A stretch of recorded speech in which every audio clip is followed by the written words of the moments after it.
Hey Lightweights, today I'm going to be reacting to Band of Brothers. We are 3 episodes up, 3 episodes down, and watching episode 3 today, Carentan. I am very, very excited to be watching this show. I wish I could watch it more frequently. I'm glad that I'm also still reacting to movies, but it's killing me having to wait so long between each episode. So I'm very excited to be watching it again today. You know, also a little nervous because I'm going to cry at some point. So that just makes you a little nervous because when is that going to start? You never know. But mostly very excited. I can't wait to see what our Band of Brothers is up to today. And I know that was really corny, but we're going to roll on. If you are new here or if you've been around but you still haven't yet, make sure you subscribe. Hit that bell button when you do so you know when I post future reactions to this and other things. And here we go.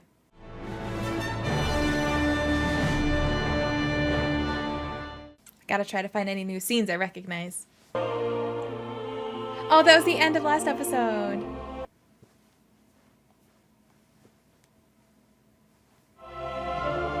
It's so good. So good. Was that Spears? I don't think we've met him yet, have we? I'm excited for that one. Okay, we saw that last episode too. I'm dreading all of these.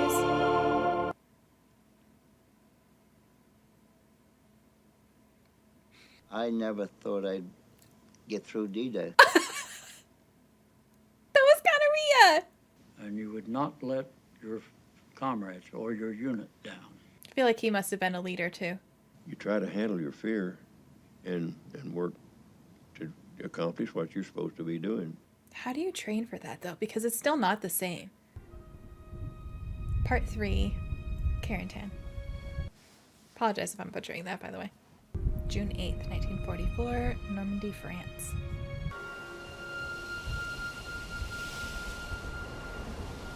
Winds howling. Any Witcher fans here? I wonder if any of those planes are Means.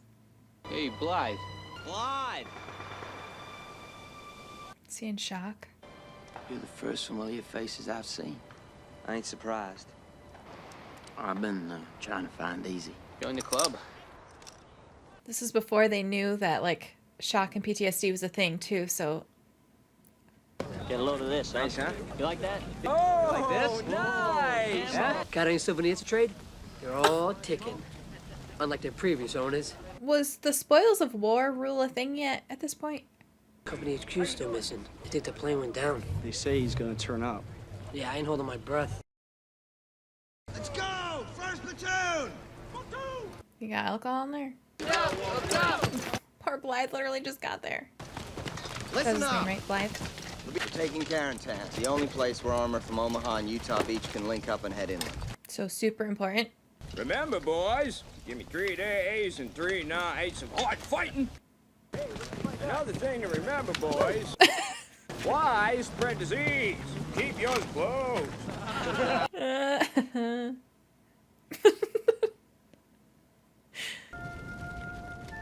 Oh, that's a scene from the intro too. Okay, but for the spoils of war thing, isn't it like a universal law that you don't take anything? Or did I make that up? Pretty sure that's a thing. Pretty sure you're not supposed to take things. We lost F Company, sir. Again? We lost F Company. Again?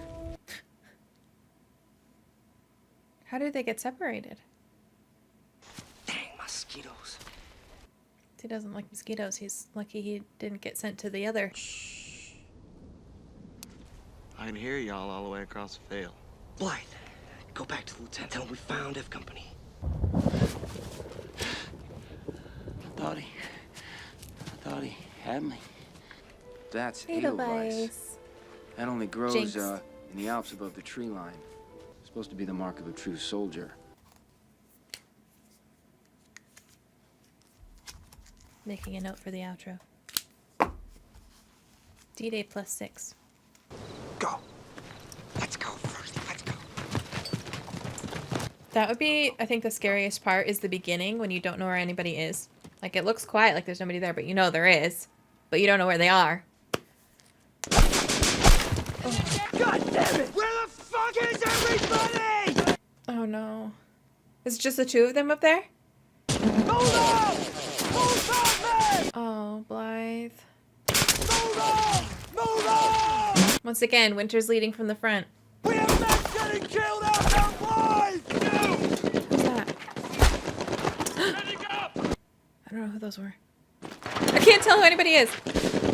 That's Lip. There's one in the right upper left! Freaking! Someone get Buck to chuck a grenade in there. He's got the arm for it. Oof. Good shot. Did he get hit? The chickens definitely got hit. But he did not get hit yet. I don't know how that's possible. Sarnier, clear that sector on the... Are you kidding me right now? Oh, this is from the intro. Shifty! I just love how they film these combat sequences. Hammer those windows! I'm trying so hard to remember all the names, but I feel like they keep introducing new people and I am struggling. Ooh. Grenade! Boss, come on, boss.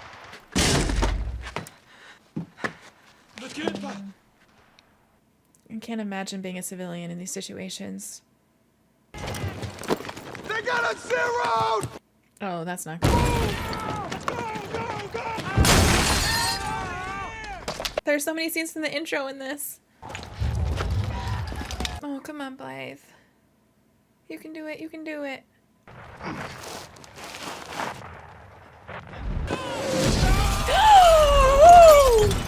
Who was that? Who was that? Oh my god. Move! Oh! How is he okay? Is he okay? Oh my... Oh no. You're okay, Lily. Everything's right where it should be. Oh, that's gonna... Oh my god, how is he okay? Oh, that's Leaf God. Anybody there?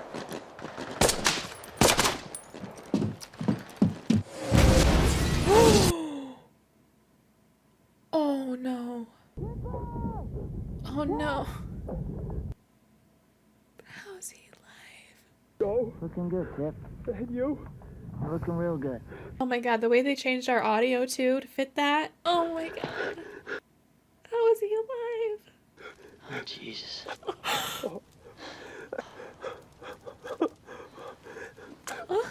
These intro scenes are killing me. Hang in there, buddy. Is he gonna make it? Oh my god. He's just not even faced. Now, never shall be without end. Amen. What? Wait. Was that? This might sound crazy, but was that freaking Doug Cockle? The fact that he's just delivering last rites, chaos around him. Are you kidding me? Yes, sir. Is it safe to cross now?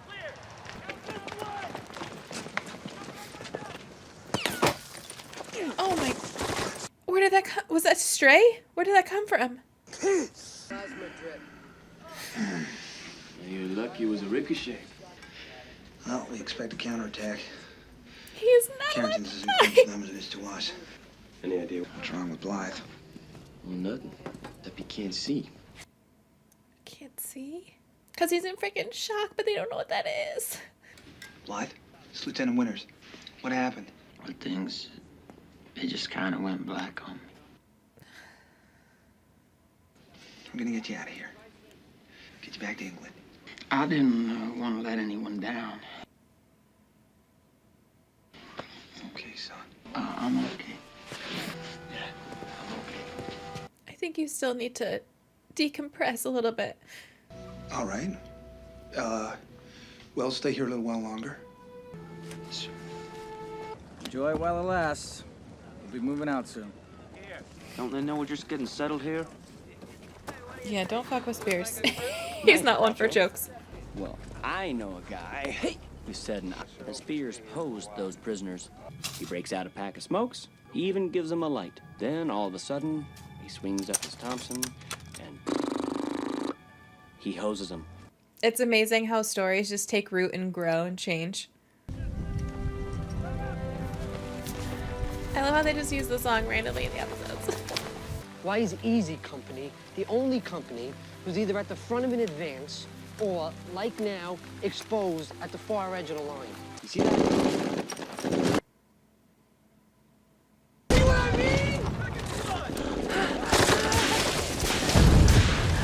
God, they're so well concealed.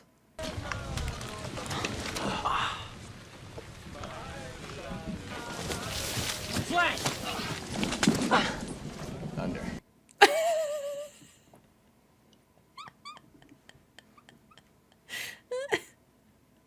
Back teeth are floating. We get back here ASAP, Martin. I mean, he probably could have just, like, peed right there, right? Just aim it the other way. What happened to the aid station today? Doc really called it hysterical blindness. Yeah. It really does make you understand why alcoholism was so prevalent after, you know, the years after the war. Seeing everything they had to deal with. War is hell. Understatement. What the hell are you doing? That's Talbot. I'm sorry, I didn't mean to. He looked like a crowd. Honestly, I'm kind of surprised stuff like that doesn't happen or didn't happen more often. Because when it's that dark and you are not getting enough sleep and you're sleeping in a weird area and you're terrified and running on adrenaline. Where you going, Private? Check out the noise, sir. I just came from there. Everything's under control. He's just so calm. It's eerie, but I also love him. When I woke up, I didn't really try to find my unit. You know why you hid in that ditch, Blythe? Scared. We're all scared. You don't seem scared. You hid in that ditch because you think there's still hope. The only hope you have is to accept the fact that you're already dead.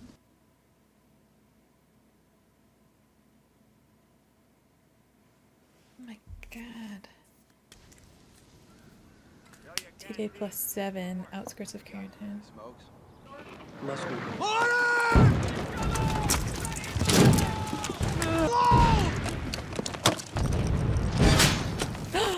Who was that?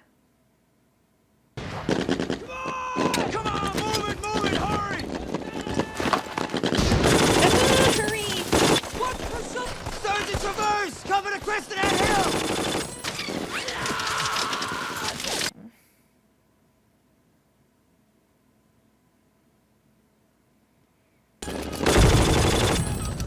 The tank? Oh, there's a tank. I know it's a fake story, but we need War Daddy from Fury. Holy shit, there goes our left flank! Oh no. Oh no. Come on, Clyde! Stand up! That's right, Clyde! You can do it! Winners. Fire your weapon, Clyde! Hit those goddamn German spies! Pour it on them, Clyde! Winners, please get down. You're freaking me out.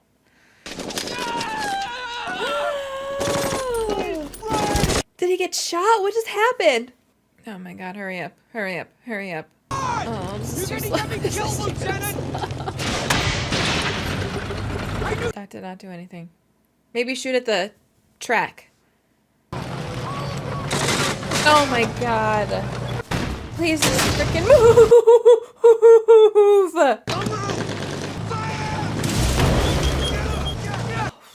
Now move. Covering fire!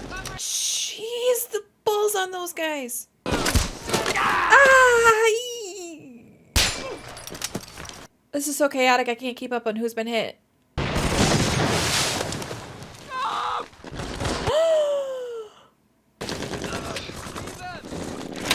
Oh my God, he's literally bleeding out of his head and he's just still going. I mean, what's the alternative? But seriously, holy shit. Well, hello, second armored. Woo! Thank God for the Shermans. Okay, don't get cocky though, please. Let's go! Pour it on him! Let him have it! Come on! Oh, you beautiful babies, you!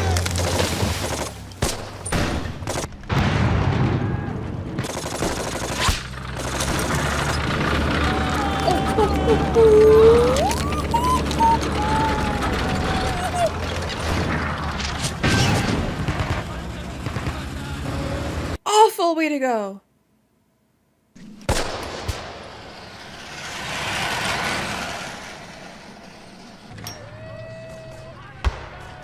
Is he missing part of his ear? Wait, turn your head again. I couldn't tell. Hey, buddy, you okay? Looks like you fellas had a heck of a fight. It's so easy to forget how young they actually were in real life because some of the actors in this look young, but most of them don't necessarily look particularly young. But the one guy that just said, "Hey buddy, are you okay?" Like, he really did look young. And it just makes it so much worse knowing how young the majority of them really were during all of this.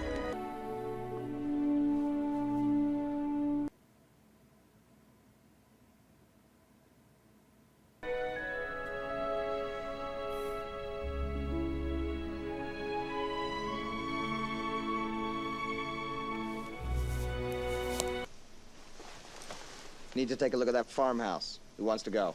I'll go. What exactly are you doing with your reserve shoot? Figure it'll make a good wedding dress, you know? That's really sweet. Well, this has come such a long way since day 7. He just needed the strength of the Edelweiss flower. Hang in there, Black. Come on.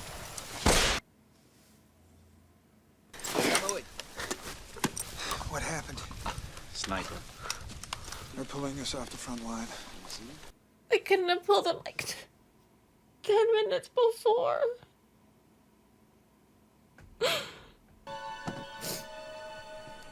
No. Popeye. Oh my god, he's alive. Oh, he's alive. How many does that make? How are they gonna trick us like that? They died. How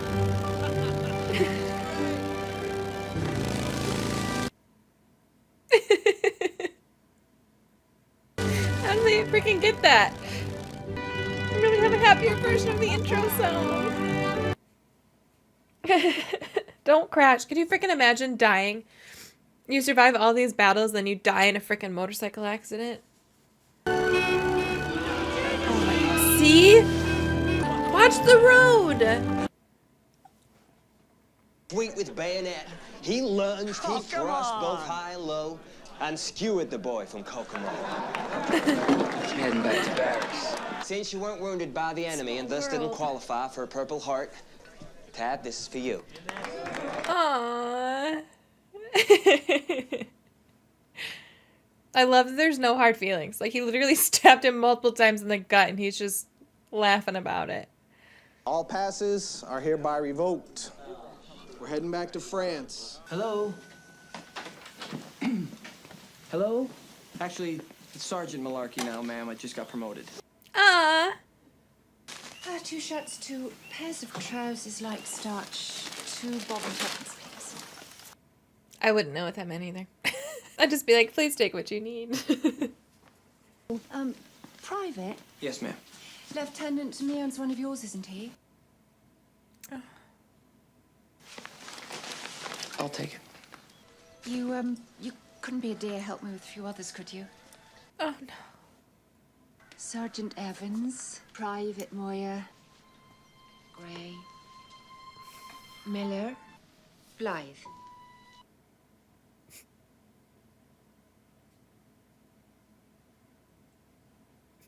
By the time Easy Company was pulled off the line on June 29th, they had lost 65 men. Albert Blythe never recovered from the wounds he received in Normandy. He died in 1948.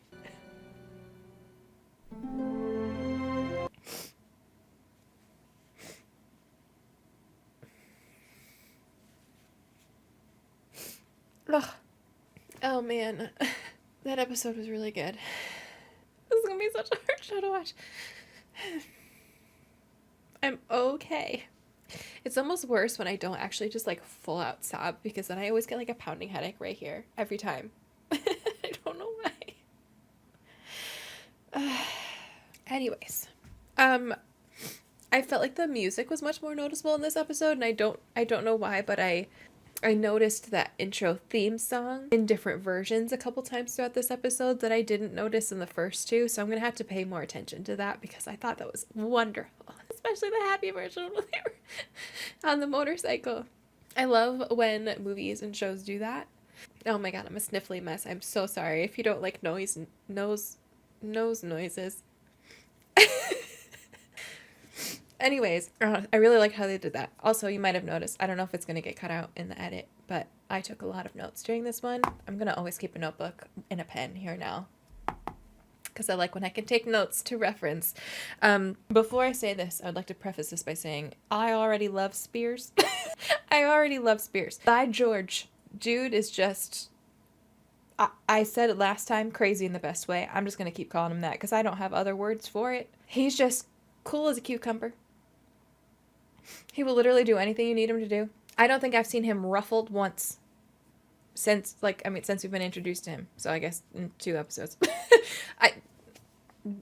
Unfazed by everything. Just walking slowly, not a care in the world. Confident, like just his gait, he's just confident. And then when he was talking to Blythe about like, we're all dead anyways.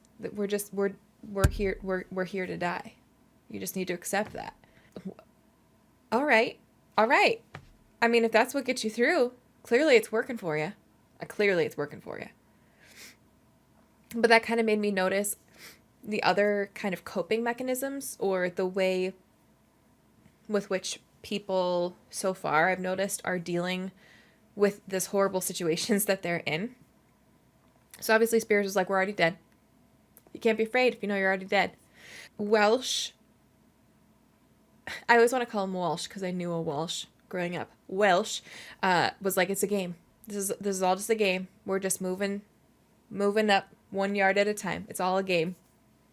I'm assuming equating it to football. Sports. So that's kind of how he's processing it and dealing with that fear. Going back to the interviews at the beginning, they were talking about how we were all afraid. Some of us just coped with it better. Some of us dealt with it better. So Welsh dealt with it by being like, okay, this is a game that we're playing. 1 step at a time. 1 yard at a time. Spears says we're already dead. And then we also have seen a couple of the other guys, I almost feel like coping or dealing with it by, and this is awful, but like collecting things. So, Perkani, I think he was the one collecting the watches. And it's almost like in the moment, it's not necessarily going to help you.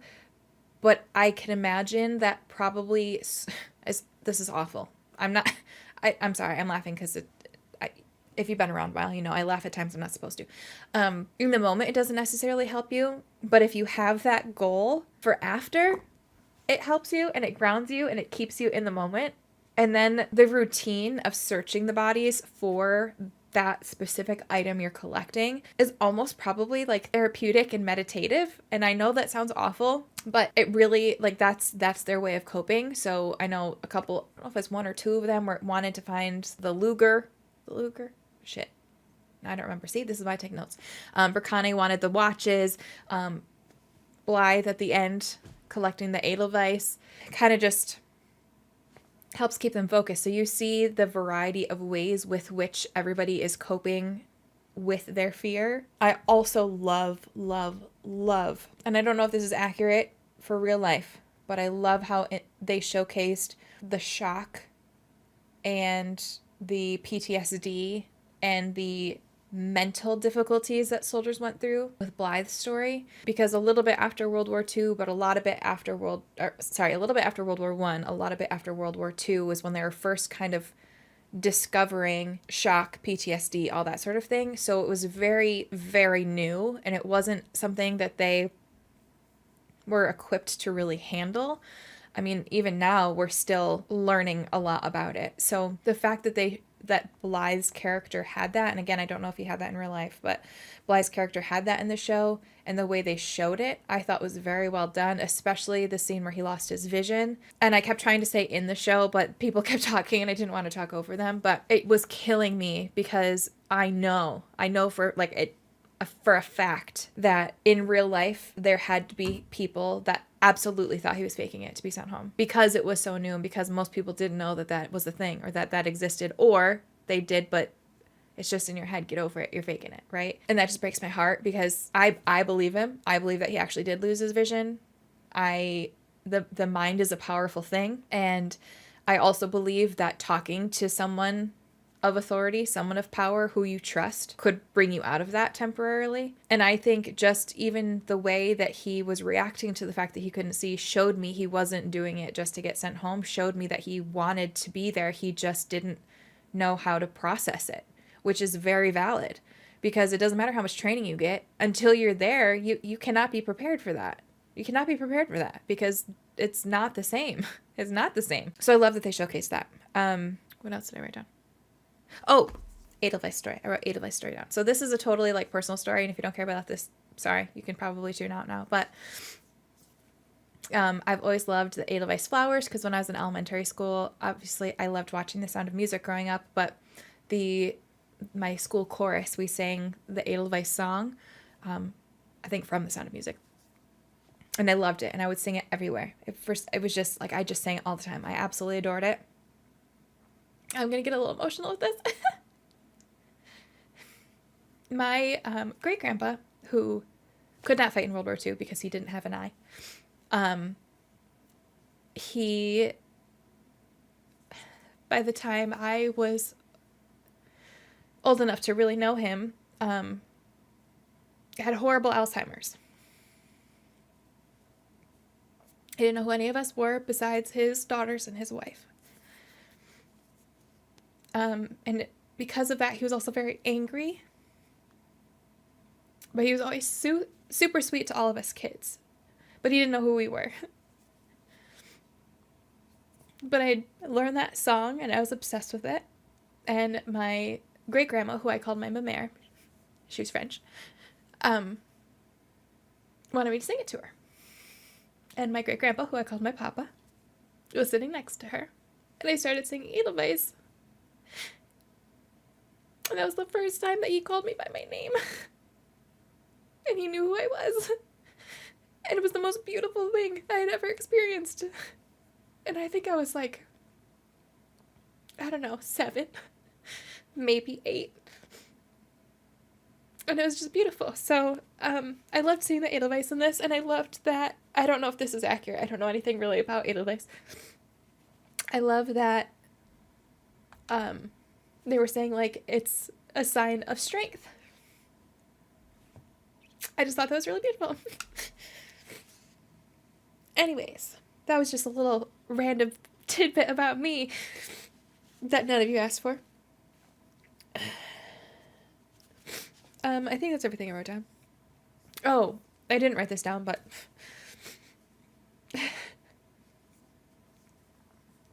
the scene at the end with the laundry. That was such a brilliant way of showing us who wasn't there. And I don't know if all of them were people who died in the line of duty or if some of them were just injured. But it was such a powerful way to show the people that were no longer going to be with them. That was really well done. I thought that was excellent. And made it more impactful, I think, than if they just, like, read through a list of names or 2 people were talking about it or something like that. I think those little bags of laundry and her just slowly reading off the names and saying, hey, could you deliver these for me? Because she doesn't know. And seeing the recognition on his face, like, oh my God, these are all people that aren't here anymore. I thought that was really well done. I think that's everything.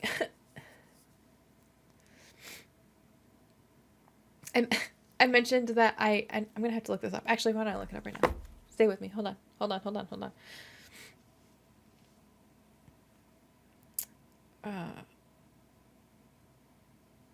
Cockle. What is the name? Doug Cockle. What did I call? I think I called him Don. Doug Cockle. He plays Geralt in The Witcher 3. I'm almost positive. That looked like him. I've never seen him with glasses, though, so hold on. Yep. That's so cool. It makes it extra funny that they had the winds blowing, and I was like, winds howling, the line from The Witcher 3. That's so cool. Anyways, If you haven't played The Witcher 3, great game. Anyways, I thought this episode was phenomenal. I really enjoyed it, and I am very nervous to continue watching at this point, but I'm also still very excited, and I hope you enjoyed the reaction. I genuinely hope that I am doing the series justice because it has already been very powerful, and I always get nervous when I react to things like this because I want to make sure I'm doing a good enough job for them. So I hope you enjoyed it. And if you did, it would really mean a lot if you subscribed to the channel. If you're interested in the full episode reactions, you can catch those over on Patreon. I'll have a link in the description or in a pinned comment below. And then if you would like just these reactions but earlier, you can become a channel member where I post these as soon as they're done. They just go up there. So lots of different ways you can support the channel, but I would obviously just I really appreciate it if you would just subscribe or leave comments with any cool information, any little tidbits or factoids, things that I might have missed in the comments below. That'd be really cool too. All right, you guys, thank you so much for watching. I really appreciate it, and I hope you have an amazing day.